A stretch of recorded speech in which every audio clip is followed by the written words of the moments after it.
Niamh. Hi, Hannah. How are you doing? I'm great. All the best for seeing you. That's very kind. Thank you so much for doing 15 minutes with me this morning. This is Niamh O'Sullivan from Radiance Property Services.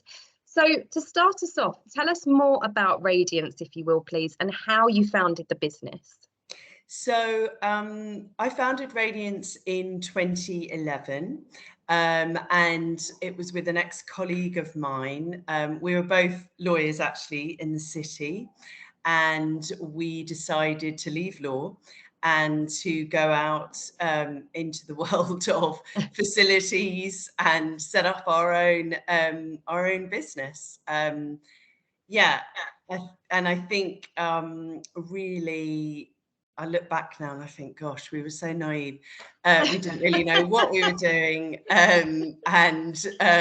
We think it was my brother, when I look back, he was working for CBRE or DTZ, one of those, looking after Crown Estate properties.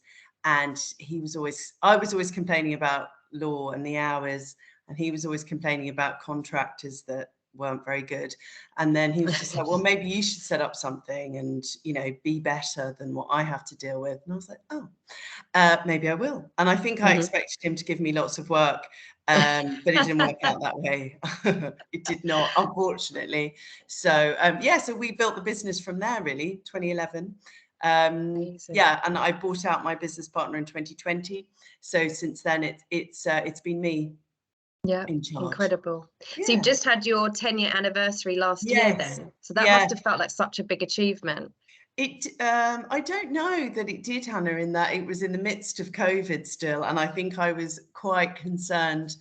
I don't know if you will remember, but a lot of the headlines were, who needs the office? We don't need the office. The office is dead. And I was a bit like, oh, well, I need the office because we need the office. Exactly. It's what I do. My business is pretty important. So I don't feel like I had a huge amount of time to reflect, because it was just that period of, oh my goodness, is the office, are people going to be allowed to go back? Are people going to stay in the office? We were doing a lot, obviously, COVID cleaning. It was just so strange, wasn't it? Really strange times. But and now I think, gosh, 10 years. It's great. It's brilliant. Yeah. It's really incredible. You should be very proud. And I know your business very well, and I know how you work with your clients. We've known each other for a long time. So can you remember how we actually met? I was thinking about that this morning, and I remember us going to lunch. Somebody must have introduced us. I think we were saying maybe Rosie from Mayfair Quarters, or I don't know.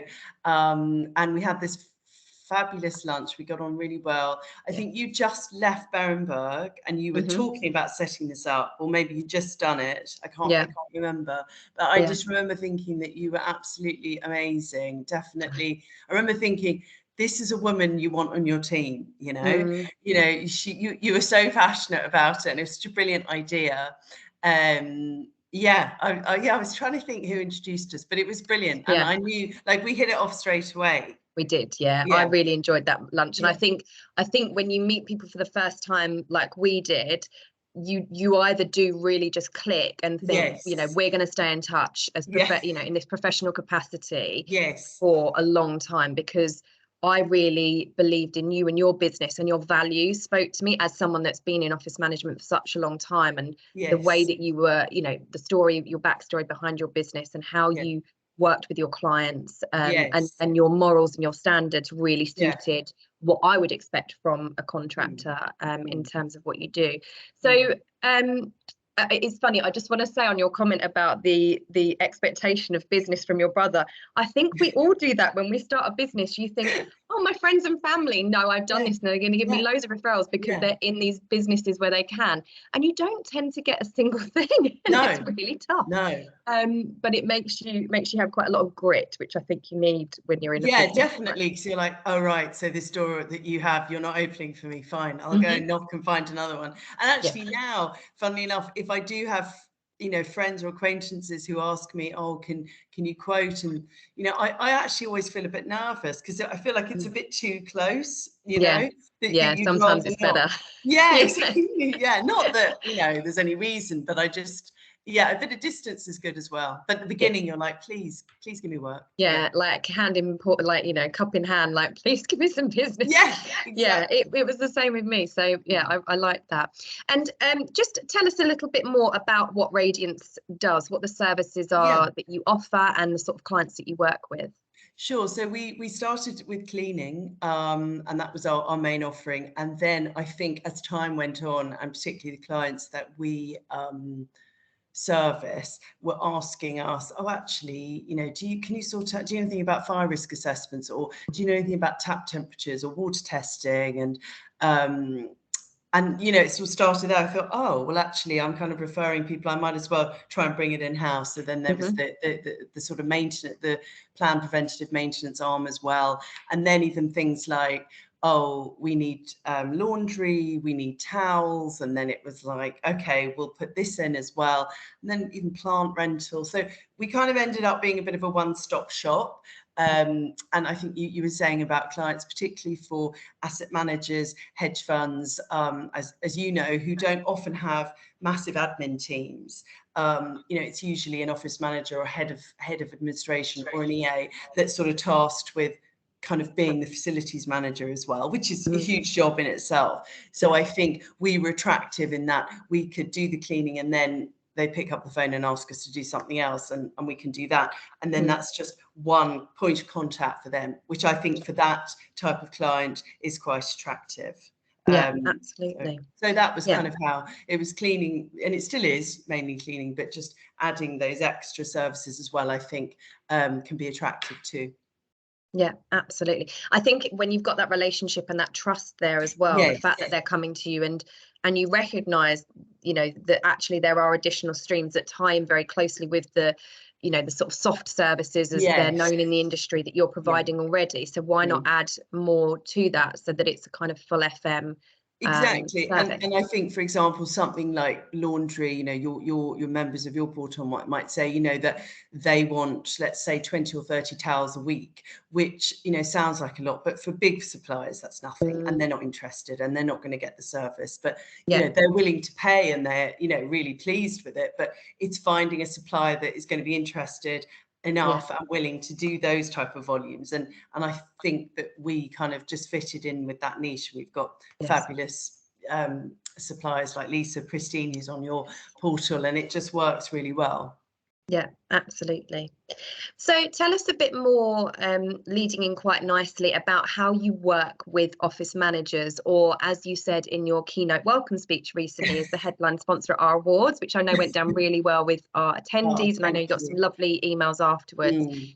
Office leaders, you did a blog on that obviously as well recently, and what you enjoy about working with office managers and leaders. Yeah, I think, well, as I said, you know, and I meant it, you know, I look at, and it is often women, I look at these office managers, leaders, office leaders who are just, you know, running the show, running the office, you know, from everything from I'm cold, my aircon doesn't work, to, you know, where's my cup, somebody's taken my mug, to, you know, a massive issue of how we're going to get people back to the office, and, you know, and everything else in between. And I admire those people so much. And since I have run my business, I've seen how much they do. And if Radiance can be a support to, as I said, often women like that, that's always what I've wanted, you know, to add value, to be, you know, helpful, and to be like, you know, Niamh, we need this now, we need this, and that I can do it, and that I can deliver, and my team can deliver. And, you know, I was thinking about that the other day, and I was thinking about often when I go to pitch for new work, particularly for cleaning, when I meet office leaders and EAs, you know, often it's not the cleaning or the cleaners that's the issue. It's the communication levels from the managers in, you know, in certain suppliers. And I've always, and I think part of my legal training was when you're dealing with clients, even if you don't have the answer straight away, or you haven't really got anything to say right now, you always email, you always call and say, look, you're on my mind. I haven't forgotten about you. I'm just trying to sort this out, but believe me, I will get this sorted. Yeah. And sometimes, actually a lot of the time when I go meet, as I say, prospective clients, they're like, we've no idea when the cleaners are going on holiday or the housekeeper's going on holiday. New people just sort of drop in, and when a housekeeper is supposed to start at 11 o'clock and a new person comes in and they're just like, hi, and the office manager, they don't know what they're doing. Exactly. Their face drops and they're like, I've got so much to do now. You're asking me, where do I put my coat and where are the cloths? And I knew I would never run things like that. I would train someone, a replacement or a cover would always be trained, and we would always tell the office managers exactly when and what was happening, because for that person running an office, that is essential, Yes. And I think it's important to understand that. So I think for me, when I go and speak to people in charge of offices, that's what they say. They need communication, and they need a partner supplier, not just someone remote that sends random people now and again to the office. It's got to be a partnership, and that's what I feel we bring.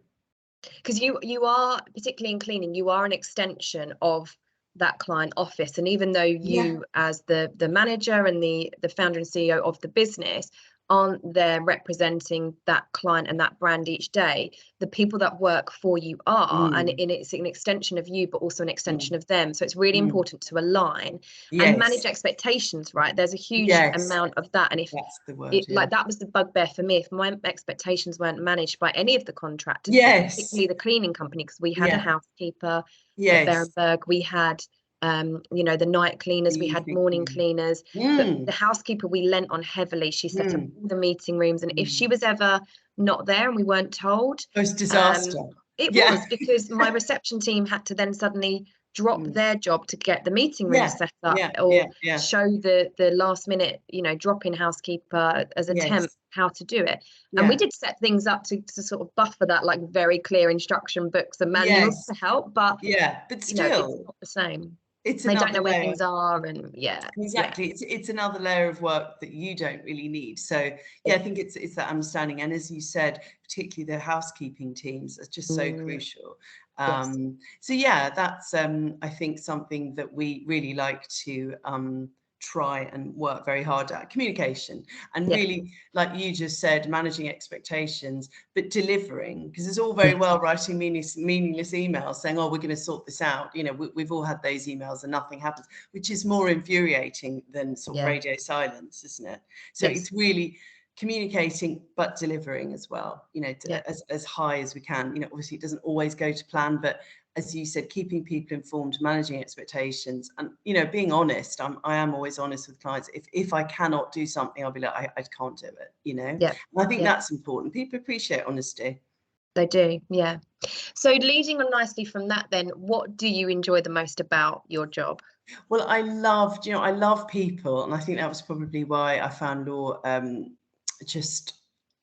I loved law, I did, but maybe slightly unfulfilling in some parts, when it was just like, oh my God, somebody probably should have told me it was more about documents than people, or I should have figured that out. But I absolutely love connecting with people and meeting clients, meeting prospective clients, just listening to, what their issues are, and problem solving, and that actually is a lot of law, and sitting down with people and going, actually, this isn't working, as in they're saying, with their current contractor, and me trying to think about how to make it work, if it was with us.